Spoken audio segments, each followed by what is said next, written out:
Welcome back to another episode of The Shack Show, and in this episode I'm going to be talking about the knots that I tie. This is a pretty good episode because I actually just came off an episode of talking about what line I use and what terminal tackle I use, and I kind of wanted to end it all with what knots I like to tie with the line that I use. So let's just preface this and go over quickly kind of what the line that I use, what types of line I use. I use braided line and I use fluorocarbon for all of the situations I fish in. I don't use monofilament or mono for anything like the main line or anything. Braided line is always my main line. Fluorocarbon is always my leader material. And I go way in depth on why I believe that it's the best line for my specific application in what I fish and where I fish. Why I use braided line and fluorocarbon for my leaders. Okay, so let's get into this. It's funny because I actually run kids fishing camps as well, and I teach them how to tie a lot of these knots, and I always start out with some like a roll of duct tape or a roll of tape and just a piece of rope when I teach them. So I decided I might as well just continue this onto YouTube too, because even though these knots are very simple knots, they're extremely strong, and I've used them for years and years and years, and I legitimately have not had one of my knots fail on me in 5+ years of fishing. So I'm saying that I've legitimately never had a knot fail on me in the 5 years I've been fishing. I tie a lot of knots because I tie them for me, I tie them for my clients. So there's a reason why I use the specific knots that I do, because they're very, very effective in not slipping, and it's definitely the best way to, in my opinion, the best knots for the situation that I use, or for the gear that I use. All right, so just to, I guess, something that we kind of have to go over as far as like how heavy is the pound test of my line that I am tying these knots with. I fish for braided line. It doesn't really matter for braided line knot or for the braided line knot, but it does matter for the fluorocarbon. Fluorocarbon is a fairly hard material to tie knots with. It's pretty stiff, and it can be difficult, especially if you don't have, especially if you're not really used to tying these knots. It can be pretty difficult to tie, especially when you go above 40 pounds of 40-pound leaders. Once you get into like 40 pounds, that's where fluorocarbon gets a little tricky to tie.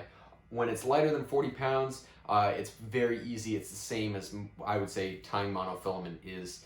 But once you go above that, it can get really difficult, and I'll tie my fluorocarbon knot that I tie almost the entire time I'm tying knots up to 60 pounds, and then I switch over to a different knot that does work as well. But to be fair, I have not used it quite as much as I've used my the other knot, as well as I haven't used it as much as I've used the knot that I normally use. But on top of that, I've never had that knot slip on me either. So, and I fished that a good amount, and I've caught some extremely large fish using that knot, and it hasn't failed me. So we'll go over that one at the end, just in case you want to learn how to tie really, really heavy line, and if that's the case, there you go, that knot will help you out. So let's start with the braided line knot. The reason I wanted to start with this one is because it's the simplest knot. It is the palomar knot. A lot of you guys probably know this knot already. Really what you do to tie this knot is you take your line, so say this is your line, it's going into your reel. On this end, it's going to go into your reel. All you do is you double it so that it's just running along the same side as your main line. Then you take your swivel, your hook, your TA clip, whatever you're tying it into, and in our case it would always be a swivel, because when we're tying, I always tie a leader. So for the most part with braided line, I'm always tying this knot no matter what I'm doing, but it's 99% of the time going to be to a swivel. I'm just going to make this a little bigger. I double it, and then I tie it an overhand knot, and literally it's just an overhand knot. It's a normal overhand knot with it, as you can see right there. I just tied an overhand knot, and then it creates a loop for me. And with this loop that I have right here, I'm going to feed the swivel, or the tape, through the loop that I just created, and then I'm going to pull tight. And you can do it in two different ways. You can pull the main line, and then you can also pull the tag end, and that's gonna tighten up on your knot. And this knot will not break because, imagine, I've probably said knot a lot of times in this video, but you're gonna have to deal with it. So this knot won't break because it's pulling against itself, so therefore the line would have to snap in order to break this knot. And I tie this knot only with braided line because I've heard stories and rumors that, well, number one, monofilament fluorocarbon slipping with this, and number two, apparently I've heard stories of it cutting itself, which I don't know if that could happen, but apparently it does. I don't really tie it more because I'm worried that would slip with fluorocarbon, but I've heard that some people do, but I tie a completely different knot for fluorocarbon. So why don't we go over that one more time? So I have my main line going off into the distance. I take this line, I fold it in half, I then feed it through the swivel or tape roll in our scenario. I then tie a simple overhand knot, and what I mean by that is literally I put the line like that, and I put it through the bottom, and it creates a loop. And with this loop, I then feed it around my tape roll, and then I can pull tight. Once I do that, feed it around my tape roll. Sometimes this is a little tight. Obviously, you try to give yourself a little more slack. You wouldn't try to go as tight as I am. And then you pull tight, and that is the knot that I use for all of my braided line.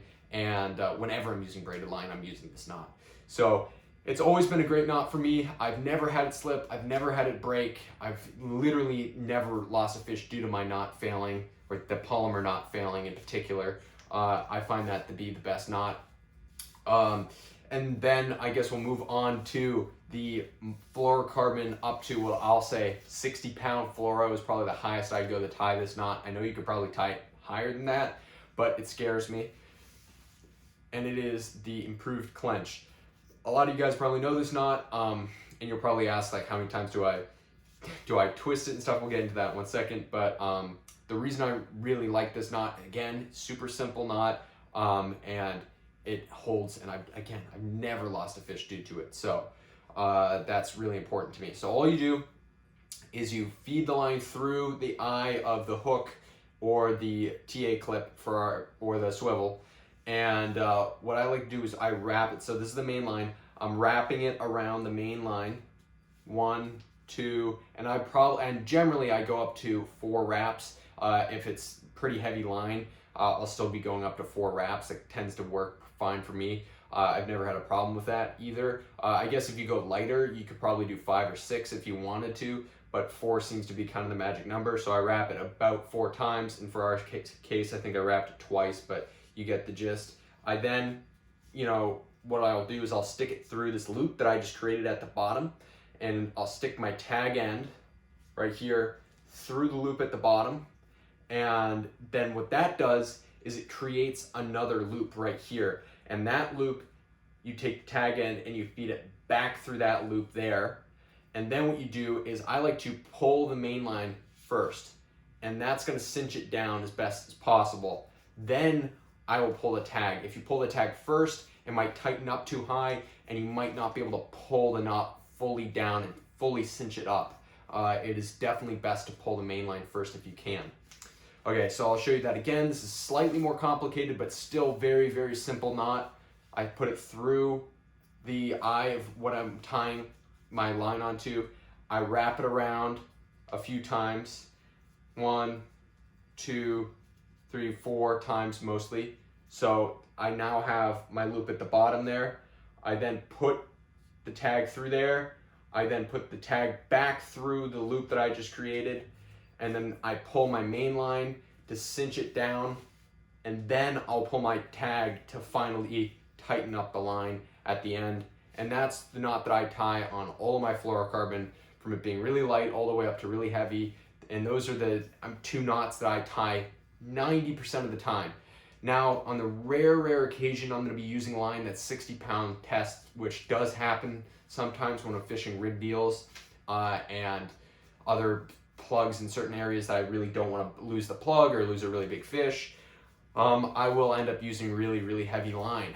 And you can tie this, I think you can probably tie the this knot all the way up to as heavy line as you want.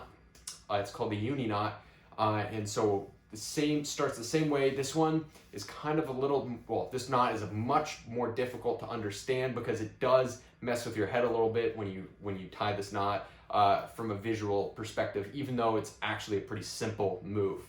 So what you try to do is you feed it through like the improved clench knot. Now this is the part that always messes up with people when I teach them this knot. This is the part that a lot of kids have a very hard time understanding. What you do with the tag end is you create a circle with it. And you want it, like what I always say is like a circle and a half. So I'll make a circle with my line like this. So I have a circle and a half with the tag end, okay? And then I double it. So I put all the line in one hand like this. And then I take the tag end and I wrap it around all of the line. And I'll do that 4 times roughly. And then I will pull tight. And that's how you tie that knot. So that's kind of my go-to for tying super, super heavy line. I'll go through that one more time for you because it's very, very difficult for a lot of people to understand. So I feed the tag end through the eyelet. I pull out a good amount of tag end so that I can do a full circle. And literally what I'm doing is I'm just folding it up over itself. I know this sounds simple to a lot of you, but this can be very difficult to understand, I found. And then I put everything in one hand. And then what I do is I wrap the tag end around all of the line. And I do that 4 times. And then I'll pull tight. This one, you can pull the tag first and you can actually slide the knot down. It'll cinch down onto itself. And the thing that scares me about this knot is sometimes it'll actually slide back up the line. And that kind of scares me. So sometimes I'll actually burn my tag end down to create a little cap so that the line couldn't slide back up. That's an extra little tip for you. But those are the knots that I like to tie. And the reason that I tie those knots is because they're very simple and very effective. And I've never lost fish due to my knots failing. I know a lot of people that have and who are fantastic fishermen, but they just can't tie knots to save their life and they always lose fish. And I'm always just amazed by that because there's so many other things that are way, way more complicated that they understand how to do, but for some reason, they've never taken the time to really get a solid foundation in tying really good knots, and they lose a lot of fish due to not having great knots. And that's why learning how to tie knots that are simple like that to create a leader where you have create a leader where you have a swivel and it goes to a TA clip, and you can tie the 2 improved clench knots or the 2 uni knots to both of that. And then the palomar knot you can tie onto your leader by feeding it around there, and then you can feed you can feed the entire leader through that loop that you created and then cinch it tight. That's when you can really easily tie leaders in the night. That's why I always have a bunch of pre-tied leaders. Series going off.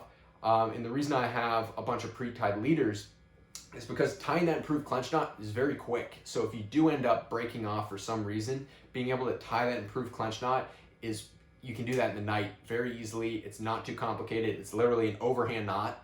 And then you just feed the whole line through the loop that you created and pull tight. That's it. That's all you got to do. And that's not that big of a deal. So that's why I really like that knot. And now I know I covered this in the last one, but I know it's going to come up again in the comments. Why don't I tie direct? Why don't I tie direct from my leaders to my main line? And the reason for that is because I found personally, for what I do when I'm fishing live eels, rigged eels, a few different plugs, fish that are twirling, what happens is it ends up spinning up my line. And what will happen in the long term is I get 10 times more wind knots tying direct, and I end up burning through all of my main line extremely quickly, and it's very, very frustrating. The other reason I don't tie them is because you have to have a specific formula for the pound test of your fluorocarbon and the pound test of your braided line. There's a certain amount of wraps that will always work best for the FG knot or the Alberto knot or whatever the line-to-line knot you're using. The Unity uni, like there's tons of them that I've tried them all, and I've always found that either you get wind knots or you get line slip, and in the long run it's just too much of a risk for me, where I found that these ones They don't break ever on me. I've literally never had a fish, you know, I've never like had broken off on a fish and then reeled it back and then seen a pigtail from my line, from my fluorocarbon being all, you know, all twisted up, you know, because the knot got pulled out. I've never had that come back to me after tying these knots and really taking the time to get down how many wraps I use for these knots, and how to time and get really good at that. I found that as soon as I got really good at tying those knots, I mean, it was just like huge, because I knew that I could put as much power into my line as the line could take, and I never had to worry about my knots. And then it's like, once you get to that level, then you're like, okay, what about my hooks? Are my hooks gonna bend out? And then it gets levels upon levels, where I find that a lot of people that tie knots, I've always found that they just don't trust them. And you have that little doubt in the back of your mind when you're fighting a big fish. Did I tie my knots? Are they good enough? And now if you tie these knots and you really learn how to tie them, they're super easy. You'll never have that little doubt in the back of your mind when you're fighting a fish again. You know, you'll know that your leaders are very well tied. All the knots are really well tied. All that has to happen is the line's got to hold up, and you know, for the most part, line will hold up for you. So that's really good. And then you can really like eliminate any of the other, you know, personal errors that you can impart on the reason you lost the fish. So again, thank you guys so much for watching this video. I have a ton more of these shack shows and other videos of me fishing that are going to be coming out throughout this winter and this fall. So please subscribe and like this video if you did, and I'll see you next time.